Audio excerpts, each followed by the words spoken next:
Buenos días. Hoy hablaremos sobre el teorema de Tales, que es un tema que nos ocupará las próximas 3 semanas. El teorema de Tales ha servido en infinidad de veces para el cálculo de distancias inaccesibles, es decir, como para medir un edificio de tal o cual magnitud, etc. Pero ¿cómo inicia el teorema de Tales? Bueno, el principal problema de este teorema es la pirámide de Keops.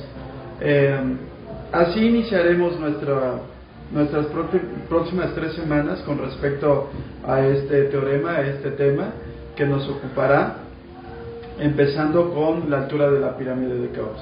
Es para mí de verdad un orgullo hablar de este tema, de uno de los grandes sabios de la matemática griega. Y bueno, pues empezaremos pues con la altura de la pirámide de Keops, el teorema de Tales. Esta será nuestra problemática inicial y también será nuestra evaluación final. Se trata de un problema con el que algunos profesores animan a sus alumnos de secundaria a practicar al aire libre el cálculo de la altura de un árbol, una torre, etc., y que forma parte de la denominada matemática recreativa. Esta problemática inició así. Dice: en la necrópolis de Giza, en Egipto, la más antigua de las 7 maravillas del mundo y la única que aún se conserva, se encuentran las famosas pirámides construidas por los faraones de la cuarta dinastía, tales como Keops, Kefren, Micerino, Jufún.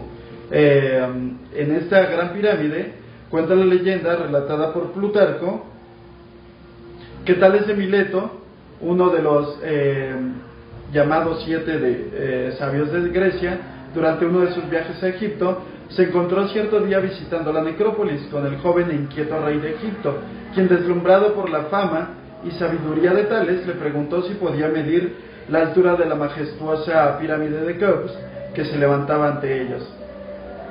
Era por la mañana, muy temprano, y acababa de salir el sol por el horizonte. Es sabido que a esa hora las sombras que las personas y los objetos proyectan son muy largas. Luego se acortan a medida que avanza el día, sobre todo al mediodía, y ya por la tarde empiezan de nuevo a alargarse. Ante la pregunta del rey, Tales reflexionó unos instantes y le contestó que no solo calcularía, sino que incluso la mediría sin ayuda de ningún instrumento. Dicho esto, tomó 2 bastones de igual longitud, también puede ser distintos, incluso con uno solo es posible.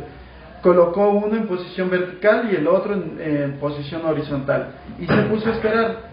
Como todavía era muy pronto, la sombra proyectada por el bastón vertical superaba con mucho la longitud del bastón horizontal, pero a medida que avanzaba el día, esa sombra se fue acortando.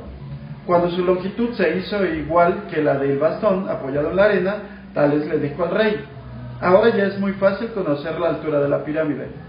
¿Cómo resolvió Tales el reto? ¿En qué se basó para medir la altura de la pirámide? Ese es nuestro primer reto. Esta será nuestra evaluación final. Bueno, pues como preámbulo, esta leyenda ha llegado hasta nosotros a través de diversas fuentes, como el historiador romano Plinio, como Diógenes, historiador griego que vivió entre los siglos II y III después de Cristo. Sin embargo, el relato más completo de esto que les acabo de mencionar, y el más interesante por supuesto, es el que ya hemos comentado, de Plutarco, quien es Plutarco, un griego que vivió durante el Imperio Romano, autor de las célebres vidas paralelas que recogen la vida de diferentes personajes de la historia, tanto de Grecia como de Roma. Les daré próximamente la solución. Bueno, entonces, les decía, Tales fue el primero y más famoso de los 7 sabios de Grecia, título dado por la tradición griega a un grupo de sabios que incluye filósofos, estadistas o legisladores, y que se mantuvo a lo largo de los siglos. Para terminar, qué mejor que una anécdota de Tales en su faceta de astrónomo contada por Platón.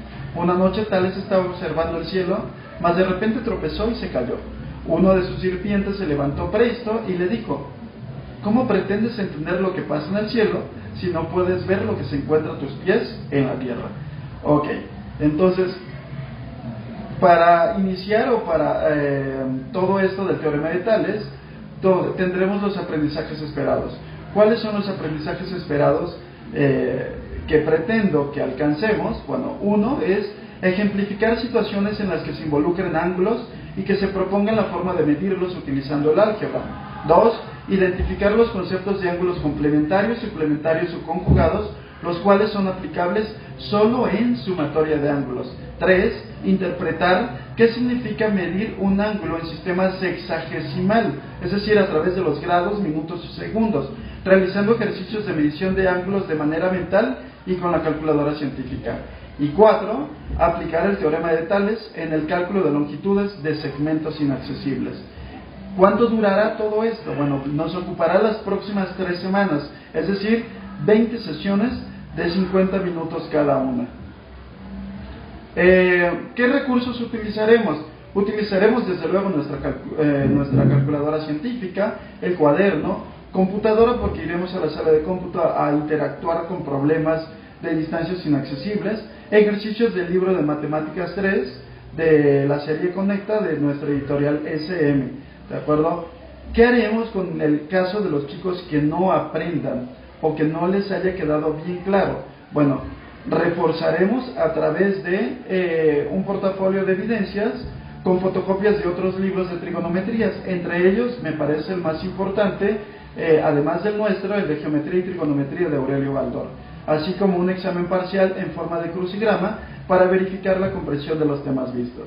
Además, los alumnos que yo detecte que no han comprendido el tema se quedarán todos los días de lunes a viernes en los próximos 20 días de 14:30 a 15:30 para mayor asimilación del teorema. Y ahora sí, vayamos a nuestras actividades. Les diré qué actividades haremos durante estos próximos 20 días, de manera rápida, porque obviamente no podemos dar el tema en unos cuantos minutos. Primero, iniciaremos analizando y explicaremos el teorema de la suma de los ángulos interiores de un triángulo, es decir, aquel que nos dice que la suma de los 3 ángulos interiores de cualquier triángulo es igual a 180 grados. Además, haremos una clasificación de los tipos de triángulos que hay según la medida de sus lados y según la medida de sus ángulos. Bien conocido por nosotros desde primaria está que sabemos de los triángulos equiláteros, isósceles y escaleno por la medida de sus lados, pero también existe el triángulo acutángulo, el obtusángulo y el rectángulo, y haremos la diferencia de cada uno de ellos. Explicaremos el teorema de la suma de los ángulos interiores de un triángulo utilizando el álgebra. Usaremos el álgebra con los conceptos de ángulos complementarios, suplementarios y conjugados, es decir, no solamente analizaremos el ángulo llano, el ángulo recto, el ángulo perigonal, etc., sino también hablaremos de la suma de dos ángulos, cuando son complementarios, cuando son suplementarios o cuando son conjugados. En la sala de cómputo realizaremos ejercicios que se encuentran en algunos sitios web que próximamente les daré. Explicaremos el teorema de Tales, este teorema que nos dice que dado un triángulo ABC, si se traza un segmento paralelo a cualquiera de los lados del triángulo, se obtiene otro triángulo cuyos lados son proporcionales al triángulo original. ¿De acuerdo? Utilizaremos también el programa GeoGebra para realizar trazos geométricos, sobre todo de triángulos semejantes. Todas estas tareas, todas estas actividades se evaluarán con un 30%, es decir, vale 3 puntos directos a nuestra calificación final. También haremos, como les decía, un examen tipo crucigrama. Evaluaré la parte de exámenes y tendrá un valor de un 40%, es decir, 4 puntos directos a calificación. Entonces llevamos 3 de tareas y 4 de exámenes, llevamos 7 puntos.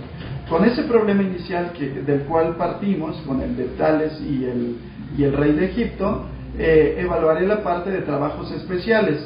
Este tendrá un valor de 3 puntos, es decir, el 30% restante, y la resolución se hará en PowerPoint y a través de rúbricas basado en los siguientes aspectos. Estos aspectos son, en una escala del 0 al 5, ¿de acuerdo? 5, evidencia, comprensión total del problema, incluye los elementos requeridos en la actividad. 0, por ejemplo, es que no realizó nada. 1 es que no comprendió la actividad planteada, y así sucesivamente. Por lo tanto, si tengo los 5 puntos en esta escala, automáticamente estoy obteniendo el 30% de la calificación, ¿de acuerdo? Imaginemos que alguien saca 2 en este trabajo, pues automáticamente hacemos una regla de 3 y tendría 1.2%. Para mayor información, en mi blog está la escala de esta rúbrica, ¿de acuerdo? Trabajaremos, por supuesto, como les he dicho, las próximas 3 semanas en este tema de Tales de Mileto. Si hay alguna pregunta, alguna duda, bueno, pues por supuesto que para eso estoy yo, y vamos a ir descubriendo cuál ha sido o para qué se ha utilizado el teorema de Tales, incluso hasta nuestros días, para construcción, para arquitectura, etcétera. Por ahí en el blog están algunas referencias electrónicas, y como incógnita, de acuerdo, en uno de esos, en una de esas direcciones electrónicas está precisamente la resolución de la altura de la pirámide de Keops, originalmente propuesta por Tales de Mileto. Buenos días, que tengan 3 excelentes semanas llenas de conocimiento. Gracias.